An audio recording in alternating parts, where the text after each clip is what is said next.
Davey Chase, a voz de Lilo em Lilo e Stitch, e a Samara de O Chamado, morreu no dia 16 de junho de 2026, aos 35 anos.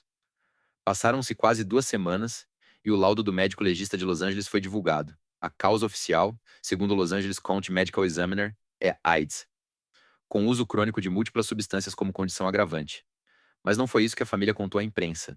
O namorado dela, Roy Hernandez, disse ao Daily Mail que a causa era meningite e sepse. A mãe falou em infecção no sangue depois de uma cirurgia.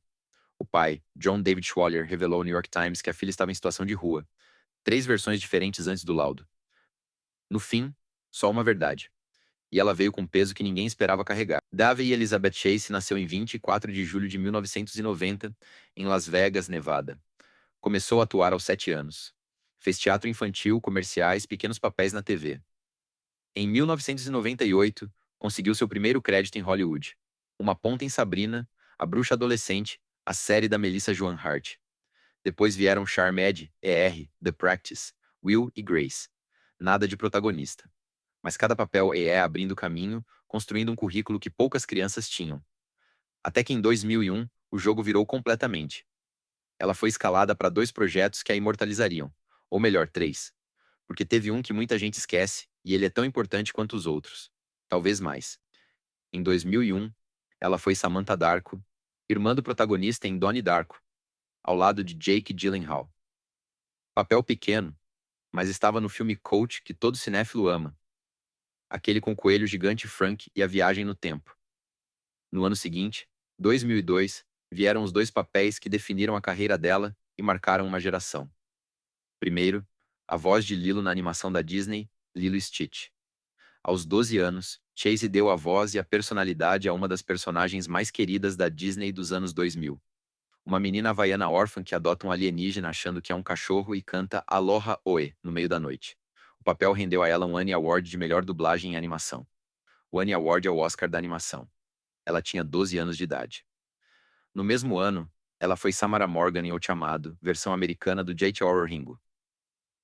A garota fantasma que rasteja para fora da TV, cabelo preto na cara, movimentos distorcidos, fazendo aquele som gutural. Assustou uma geração inteira. O papel rendeu a ela o MTV Movie Award de melhor vilã em 2003. Aos 13 anos, Davey Chase já tinha ganhado um Annie e um MTV Movie Award. E também dublou Chihiro na versão em inglês de A Viagem de Chihiro, do estúdio Ghibli, em 2002. Aclamado pela crítica, vencedor do Oscar de melhor animação.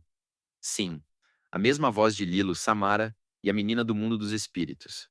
3 personagens icônicos no mesmo ano. Pois é.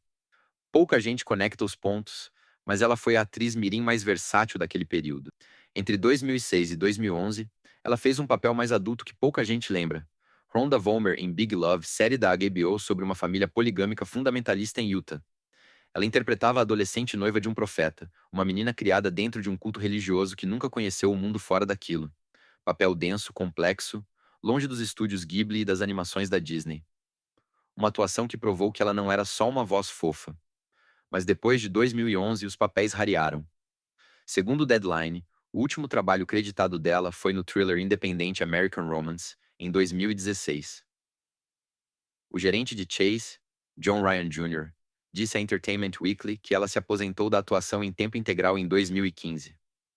Aos 25 anos de idade, a carreira tinha acabado. O que aconteceu entre os 13 e os 25 anos? A mãe dela, Kathy Chase, revelou ao Daily Mail que o vício em analgésicos começou depois de uma cirurgia nas costas, consequência de um acidente de moto em 2016. Citação literal da mãe. Ela ficou viciada em analgésicos depois de uma cirurgia nas costas. O pai, John David Schwaller, foi mais direto e brutal. Ele contou ao New York Times que a filha estava em situação de rua em Los Angeles antes de morrer. Ela vivia com o namorado, Roy Hernandez, numa condição que o pai descreveu como sem teto. A BBC Entertainment também repercutiu o caso, destacando o contraste entre o auge da fama e o abandono. Ou seja, uma ex-estrela da Disney e da HBO, ganhadora de prêmios de alcance nacional, estava literalmente morando na rua em Los Angeles enquanto lutava contra a dependência química. E ninguém fez nada. Aqui é onde o plot twist se adensa. O laudo do Los Angeles County Medical Examiner é frio, técnico e direto. Causa da morte: AIDS. Condições significativas associadas: uso crônico de múltiplas substâncias. Morte natural, em ambiente hospitalar, em 16 de junho de 2026. Repara na cronologia. O corpo foi encontrado, a notícia saiu, e por 2 semanas ninguém sabia que era AIDS. O namorado de Chase disse ao Daily Mail que ela lutava contra meningite e uma infecção no sangue que evoluiu para sepse, versão que viralizou primeiro. A família claramente tentou controlar a narrativa. E quem pode culpá-los? A AIDS em 2026 ainda carrega um estigma social monstruoso, mesmo com todos os avanços da medicina. O New York Times noticiou que o pai só soube da condição da filha depois do laudo. Ele não fazia ideia de que ela tinha HIV.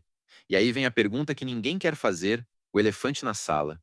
Quantos anos uma pessoa pode viver com HIV sem tratamento? Décadas. Com medicação antirretroviral. Se Davey Chase morreu de AIDS em 2026, não de HIV, de AIDS, que é o estágio terminal. Ela provavelmente contraiu o vírus anos antes e ficou sem tratamento. Possivelmente enquanto estava em situação de rua. Possivelmente enquanto lutava contra o vício em múltiplas substâncias que o próprio laudo cita. A AIDS não é uma doença que mata em semanas. Ela é o estágio final da infecção por HIV e leva anos para se desenvolver sem tratamento. Isso significa que, por um período prolongado, meses, talvez anos, ela esteve doente, com o sistema imunológico colapsando, sem assistência médica, e ninguém fez absolutamente nada. Nem a família, nem os amigos, nem a indústria que a tornou famosa. E isso é só metade do que ninguém te contou. Toda semana, eu volto com um caso desses. A carreira de Davey Chase teve o pico aos 13 anos de idade. Ela ganhou prêmios nacionais, foi aclamada pela crítica, tinha um futuro que parecia brilhante e inevitável. Aos 25, estava aposentada. Aos 35, morta de uma doença prevenível e tratável. Algo que, com acesso à medicação básica, não deveria matar ninguém no século 6 e 21. Não é coincidência. Hollywood tem um padrão histórico de sugar o talento de crianças e descartá-las quando deixam de ser lucrativas. A indústria audiovisual americana não criou nenhum sistema de proteção real para esses ex-atores mirins. O máximo que existe é a Lei Coogan, que protege parte dos rendimentos financeiros, mas não a saúde mental, não a integridade física. O caso de Chase ecoou de outras ex-estrelas infantis que colapsaram publicamente. Lindsay Lohan, Amanda Bynes, Britney Spears. Todas tiveram crises públicas, problemas com substâncias, internações, tutelas. A diferença brutal é que Davey Chase não tinha o mesmo nível de fama ou fortuna. Ela não era uma das maiores estrelas do planeta. Ela era uma atriz de nicho. A voz de Lilo, o rosto de Samara, a dubladora de Chihiro.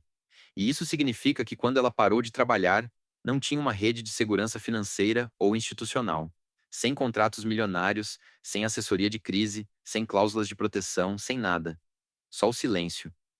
O que muda depois dessa história? Idealmente, a forma como a gente vê essas crianças que a gente coloca num altar e esquece no dia seguinte.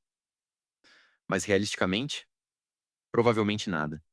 E isso é o mais triste de tudo. Porque não é a primeira vez que a gente vê isso, e não vai ser a última. Davey Chase foi uma das atrizes mais icônicas da virada dos anos 2000 e morreu aos 35 anos, de AIDS, em situação de rua, em Los Angeles. A mesma cidade onde ela ganhou um MTV Movie Award aos 13 anos de idade, no mesmo palco onde outras estrelas celebravam seus maiores sucessos. Manda nos comentários. Que outra história de exastro infantil a gente devia destrinchar? A gente tá moldando esse canal junto. Se gostou, clique em inscrever. Toda semana tem um Express novo aos sábados, às 18 horas. E a pergunta que fica no ar: quantos outros ex-atores mirins estão vivendo as mesmas condições agora, neste exato momento, longe dos holofotes, esperando que alguém conte a história deles?